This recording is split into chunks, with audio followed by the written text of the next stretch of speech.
Hello good morning students. હવે આપણે ગઈકાલે સ્વાધ્યાય 1.3 નો પ્રશ્ન 1 બતાવ્યો તો √5 એવા સમય છે એવું સાબિત કરો, યાદ છે? હવે આજે આપણે વાત કરીશું આગળ ચેપ્ટર નંબર 1 માં સ્વાધ્યાય 1.3 નું કયો દાખલો લઈશું? હવે આજે આપણે દાખલા નંબર 2 અને એની અંદર આપણને જણાવ્યું છે કે આપણે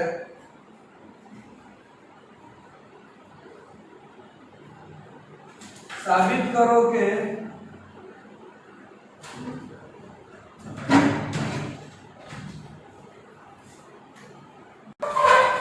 तो रकम आपेली है कि साबित करो के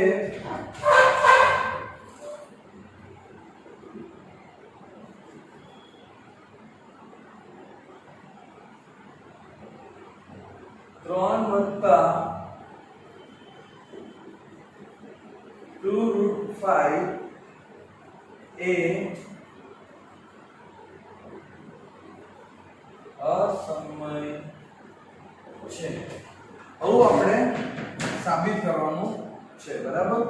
તો ગઈકાલે જે આપણે ખાલી √5 સાબિત કર્યું હતું અસમય, એની જગ્યાએ હવે આ વખત આપણે સાબિત કરવાનું શું છે કે ભાઈ 3 + 2√5 કોણ 3 + 2√5 અસમય છે। તો આની અંદર આપણે રૂટ ને એકલું રાખો તો સાબિત કરતા તો આવડે જ છે। તો હું અહીંયા ગડી અહીં h = 3 + 2√5 લઈ આપણે, રાઈટ? જ્યાં 3 નો આમ બાજુ મોકલી દઉં તો શું થઈ જાય? h - 3 = 2√5 એકલું √5 રાખું h - 3/2 આવું થાય, ખબર પડે છે બેટા?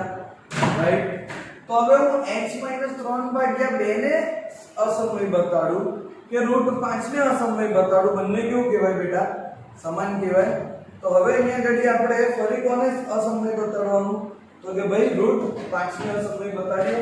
આ સમીકરણ 1, તો અહીં √5 બરાબર a/b બરાબર, a બરાબર √5b બરાબર। પછી શું બેટા? બંને બાજુ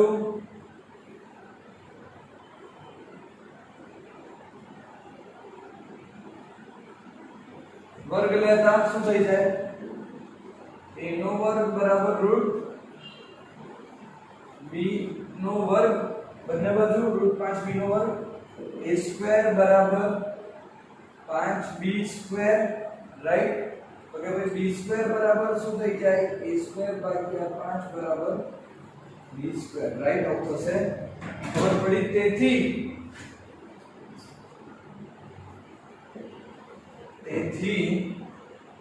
b² બરાબર, તેથી a²/5 એટલે કે a² એ 5 વડે ભાગાકાર છે, તેથી જેથી a બરાબર a/5 પણ શક્ય છે। જો a² 5 વડે ભાગાકાર હોય તો a/5 ની શક્ય છે, રાઈટ? માટે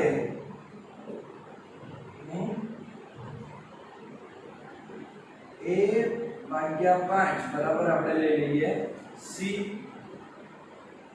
તો શું થઈ જાય? a બરાબર 5c બરાબર। આને નામ આપી દઈએ આપણે સમીકરણ 2, તો અહીંયા લખીએ સમીકરણ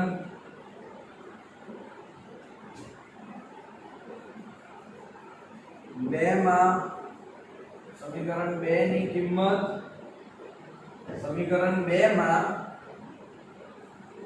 સમીકરણ 3 ની કિંમત મૂકતા શું થઈ જાય? સમીકરણ 2 માં સમીકરણ 3 ની કિંમત મૂકીએ તો કે ભાઈ a બરાબર √5b હતું, રાઈટ? સમીકરણ 2 એની જગ્યાએ આપણે શું મૂકી દઈશું 5c બરાબર √5b બંને બાજુ વર્ગ લેતા શું થઈ જશે 25c² બરાબર 5b² બરાબર એકલું c² રાખીએ આપણે 5b² ભાગ્યા 25c² સોરી 25 પાંચું બાજુ 25 તેથી b² એ 5 વડે ભાગી શકાય છે જેથી b પણ 5 વડે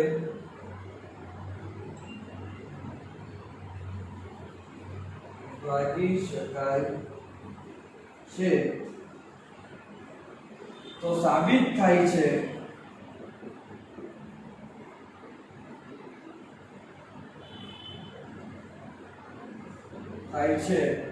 કે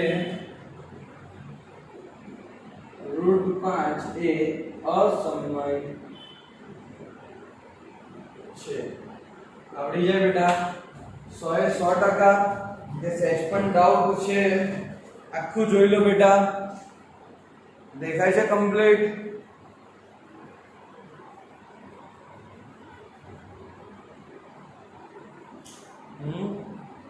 બરાબર બંનેનો ગુસા કેટલો નીકળે 1 જો બંનેનો ગુસા 1 નીકળે એટલે શું સાબિત થઈ જાય બેટા કે √5 એ અસમય છે આપની ધારણા ખોટી છે કે એ અસમય નથી બરાબર ચલો આવડી જશે 100% ભૂસી નાખું બરાબર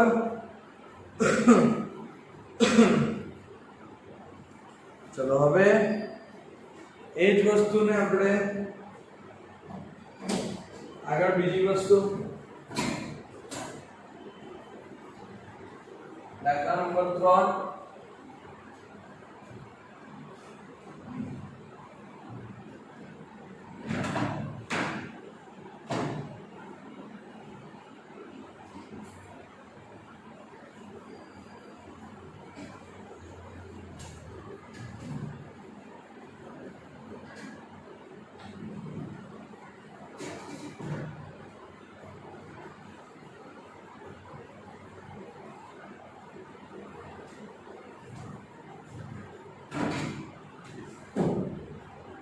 દાખલા નંબર 3 છે સૂર્ય પ્રશ્ન 3 નો પહેલો દાખલો આપેલો છે 1/√2 એ અસમય છે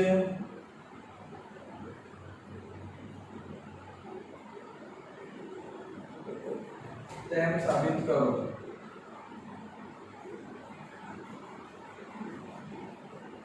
ચલો જો 1/√2 બરાબર તો હવે આપણે સાબિત કરીએ કે 1/√2 એને જો √2 વડે ગુણતા અને √2 વડે ભાગતા કરીએ તો √2 * √2 √2 2 આવડે ને આ બેટા આને શું કહેવાય કર્ણની લીધી કહેવાય શું કહેવાય કર્ણની લીધી કહેવાય ખબર પડે છે રાઈટ હવે √2 વડે ગુણતા √2 વડે ભાગતા કહેવાય એટલે √2 * √2 ને √2 * √2 નો વર્ગ તો વર્ગમૂળ કટ એટલે કે 2 હવે આ થયું આપણું અસમય માટે સાબિત કરવા માટેનું સ્વરૂપ બન્યું તો અહીંયા ઘડી √2/2 બરાબર a ભાગ્યા b b ઉપર જાય b √2 બરાબર 2a આવું થાય બંને બાજુ વર્ગ લેતા એટલે b √2 વર્ગ બરાબર 2a નો વર્ગ અહીંયા લખી નાખવાનું બંને બાજુ વર્ગ લેતા શું થઈ જાય તો અહીંયા ઘડી આપણે જોઈએ 2b² વર્ગમૂળ કટ એટલે 2 અને b² 4a² રાઈટ 2b² અને 4a² જો a² કરતા રાખીએ તો 2b² ભાગ્યા 4 થાય તો 2 * 2 4 તો a² બરાબર b² ભાગ્યા 2 ખબર પડી એટલું 100% તો એ લખાય આપણાથી b² એ 2 વડે ભાગી શકાય છે, જ્યાં b ને પણ 2 વડે ભાગાકાર શક્ય છે. આવડી જાય. હવે b/2 બરાબર આપણે ધારી લઈએ c. b બરાબર શું થઈ જાય? તો c થાય. b બરાબર શું થઈ જાય? 2c. તો હવે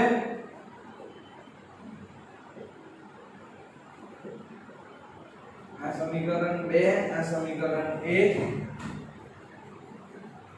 બરાબર. તો b ની કિંમત સમીકરણ 1 માં મૂકીએ તો કે b√2 બરાબર 2a. b ની કિંમત આપણે મૂકી દઈએ 2c √2 બરાબર 2a. તો બંને બાજુ વર્ગ લેતા એટલે કે 2√2c બરાબર 2√2c નો વર્ગ બરાબર 2a નો વર્ગ. રાઈટ. એટલે શું થઈ જાય? જો આમ બાજુ 2 નો વર્ગ 4 4 દુ 8c સ્ક્વેર બરાબર આવડે ને. 2 નો વર્ગ 4 √2 નો વર્ગ 2 એટલે 4 દુ 8 c નો વર્ગ c સ્ક્વેર બરાબર 2a નો વર્ગ એટલે કે 4a સ્ક્વેર બરાબર. ખબર પડી ગઈ એટલું? 100% તો c સ્ક્વેર બરાબર એટલું રાખીએ આપણે તો 4a સ્ક્વેર બાય 8 એટલે 4 દુ 8 તો c સ્ક્વેર બરાબર a સ્ક્વેર બાય 2 બરાબર. તો કે ભાઈ a સ્ક્વેર એ 2 વડે ભાગી શકાય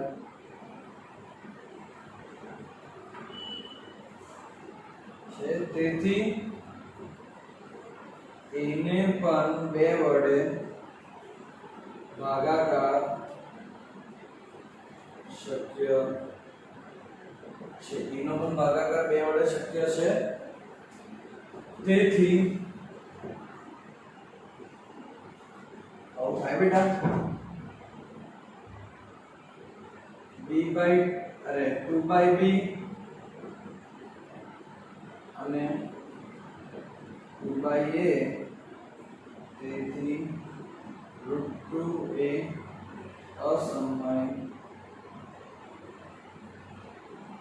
છે. આવડી જશે. 100% કમ્પ્લીટ કે સેજબી ડાઉટ છે? આવડશે. થોડું કપટ થાય છે.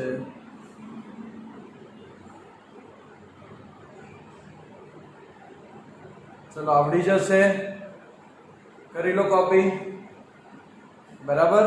હવે આના પછી કરીએ આપણે દાખલા નંબર 4 સોરી પ્રશ્ન 3 નો બીજો દાખલો.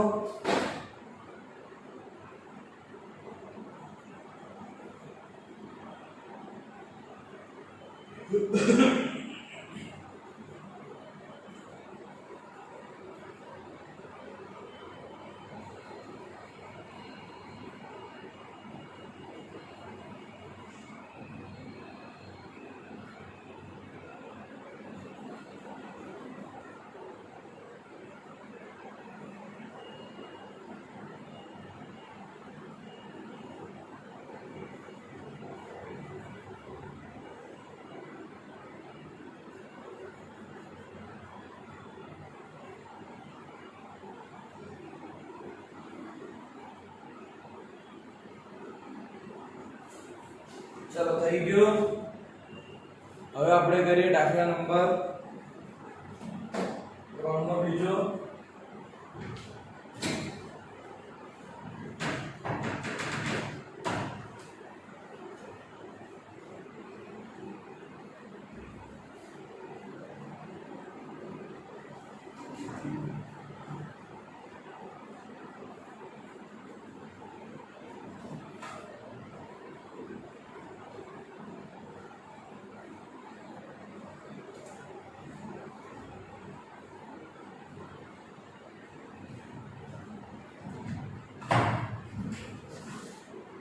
चलो હવે કયો દાખલો આયા આપણે 7√5 બીજો દાખલો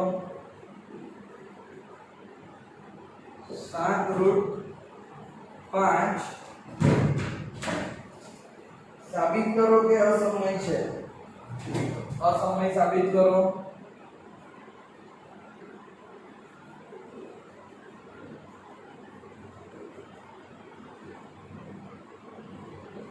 બરાબર, કઈ રીતે સાબિત થાય? તો કે ભાઈ 7√5 બરાબર x આપણે ધારીએ. બરાબર, 7√5 બરાબર x ધારીએ તો √5 બરાબર શું થઈ જાય? x ભાગ્યા 7 થાય. તો અહીંથી તો અડી જાય ને, √5 બરાબર a ભાગ્યા b. √5 બરાબર a ભાગ્યા b, a બરાબર √5. આવડી જાય કે ના આવડી જાય? બંને બાજુ વર્ગ લેતા આવડી જશે બેટા. તો જાતે ગણો બેટા. બરાબર, આવડશે. બરાબર, અને આ ગણિતનો પછી પ્રશ્ન નંબર 3 છે. તેમ સાબિત કરો 6 + √2. તો x બરાબર 6 + √2, x બરાબર x ઓછા 6 બરાબર √2. પછી √2 બરાબર a ભાગ્યા b, a બરાબર √2b. બંને બાજુ વર્ગ એટલે આવડી જાય અહીંથી. અને બી બેટા જાતે ગણો. આવડશે. આપણે જે રીતે કર્યું છે એ જ રીતે કરજો, કારણ અમુક ડાયજેસ્ટ પણ એવું લખ્યું છે કે આપણી ધારણા ખોટી છે, કેમ કે લોકો આગળ આપણને ઉકેલ કરીને બતાડ્યા છે. એટલે કે આપણે આમાં પણ આખી રીત જ કરવાની છે. બરાબર, ચલો હવે આ સ્વાધ્યાય પૂર્ણ થયો અને પછી હવે આપણે આયા છે સ્વાધ્યાય 1.4. બરાબર, ચલો આ થઈ ગયું, જાતે આવડી જશે. ઓકે,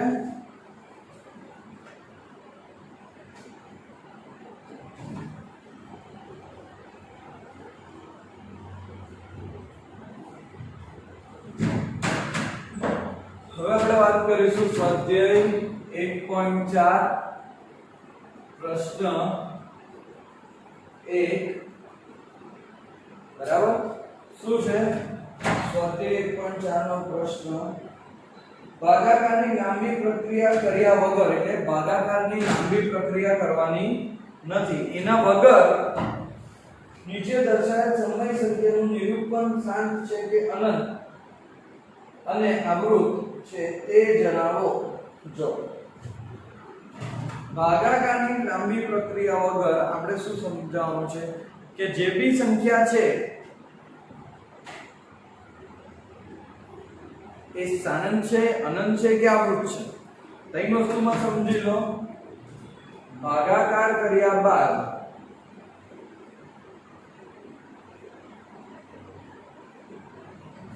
જવાબ x પોઈન્ટ પછી જો 2 5 પોઈન્ટ પછી નિશ્ચિત હોય, પોઈન્ટ પછી આપણને નિશ્ચિત સંખ્યા મળે એટલે કે ખબર હોય પોઈન્ટ પછી ભાઈ 5 જ છે, એનાથી આગળ નહીં જાય, તો આને કહેવાય શાનંત જવાબ. શાનંત. બરાબર, જે સંખ્યામાં પોઈન્ટ પછી ચાલ્યા જ કરે, પોઈન્ટ પછી છેલ્લી સંખ્યા તમારી પાસે ના ખબર હોય એટલે કે હું અનંત સુધી ચાલે, એને શું કહેવાય બેટા? અનંત. બરાબર, અને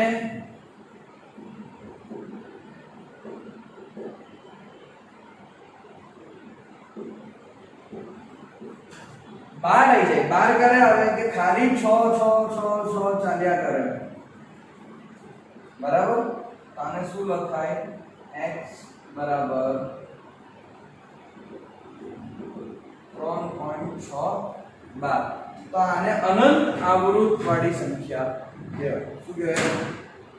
અનંત આવૃત વાળી સંખ્યા. આવી સંખ્યામાં આપણે કઈ રીતે કરીશું? જો આમ બાજુ શાંત છે કે અનંત છે કઈ રીતે ચકાસીશું? તો જો પલ્લોટ દાખલો આપ્યો છે 13/3125. શું છે? 13/3125. હવે ભાગાકારની લાંબી પ્રક્રિયા વગર મારે પોઈન્ટ પછી નિશ્ચિત જવાબ જોઈએ છે. મારા પછી પોઈન્ટ પછી તો તમને ખબર છે, મને ખબર છે કે આ 22/10 હોય તો હું 2.2 રાખી શકું. આવું હોય 235/100 2.35 કઈ રીતે? કે નીચે 0 0 આવે તો ખબર પડે તો 0 0 લાવવાના શું લાવવાનું નીચે 0 લાવવાના નીચે કોને લાવવાના 0 તો કઈ રીતે 0 આવશે જો આમાં 13 ના છેદમાં આ 3125 નો ભાગ પાડો 5 વડે 5 6 30 1 2 5 2 10 2 5 બાજુ 25 5 1 5 1 2 ને 2 5 2 10 बाजू 25 5 2 10 बाजू 25 5 बाजू 25 5 1 5 तो 13 भाग्या 5 की कितनी घात आई तो 5वीं 5 गुणिया 5 गुणिया 5 गुणिया 5 गुणिया 5 5 ની કેટલી ઘાત આવી 5 વખત આવ્યું 1 2 3 4 5 તો આને હું લખાય 13 ભાગ્યા 5 નો 5 ઘાત હું લખાય હવે આજની અંદર જ હું જો 5 ની 5 ઘાત છે મારે 10 બનાવવું હોય શું બનાવવું હોય 10 તો હું શું કરું આની અંદર 10 બનાવવા માટે 5 દુ 10 જોઈએ 5 તો છે તો બે સંખ્યા જોઈએ તો હું અહીંયા ગડી કેટલી ઘાત છે 5 ની 5 ઘાત છે તો હું 2 ની 5 વડે 5 ઘાત વડે ભાગતા 2 ની 5 ઘાત વડે ગુણતા જેટલા વડે ભાગાકાર કરીએ એટલા જોડે ગુણાકાર કરવાનો બેટા આગળ પાછળ ના થવું જોઈએ તો 2 ની 5 ઘાત એટલે 2 ગુણ્યા 2 ગુણ્યા 2 ગુણ્યા 2 ગુણ્યા 2 5 ની 5 ઘાત એટલે 5 ગુણ્યા 5 ગુણ્યા 5 ગુણ્યા 5 ગુણ્યા 5 ગુણ્યા 5 2 ની 5 ઘાત એટલે 2 ગુણ્યા 2 ગુણ્યા 2 ગુણ્યા 2 ગુણ્યા 2 બરાબર હવે જો અહીંયા ઘડી આ 1 5 1 2 10 થયું આ બીજો 5 બીજો 2 10 થયું આ ત્રીજો 5 ત્રીજો 2 10 થયું આ ચોથો 5 ચોથો 2 10 થયું આ પાંચમો 5 અને આ પાંચમો 2 10 થયું એટલે કે આને શું લખાય તો જો 2 2 4 4 2 8 8 2 16 32 13 ગુણ્યા 32 ભાગ્યા 10 ગુણ્યા 10 ગુણ્યા 10 ગુણ્યા 10 ગુણ્યા 10 પાંચ વખત લખાય આપણાથી બરાબર હવે આ બેનો ગુણાકાર કરીએ તો 13 દુ 24 સુધી પડી જાય 13 416 ભાગ્યા 10 વખત 5 અરે 5 10 5 વખત છે તો 1 લાખ થાય હવે હું આનો ભાગાકાર કરું તો 5 1 2 3 4 5 તો 416 2 0 5 સંખ્યા એની પહેલા પોઈન્ટ આવે એટલે 0.00416 બરાબર ચલો ખબર પડી ગઈ એટલું 0.00416 તો પોઈન્ટ પછી નિશ્ચિત સંખ્યા મળી ગઈ તો 13 ના છેદમાં 3125 કેવું છે 7 સંખ્યા છે આવડી જશે બેટા આટલું આખું 100% કઈ રીતે નીચે 10 બનાવવાનું ખબર પડી ગઈ આના બીજા દાખલા આપણે આગળ ચર્ચા કરીશું ચલો બધાને જય શ્રી કૃષ્ણ બેટા બાય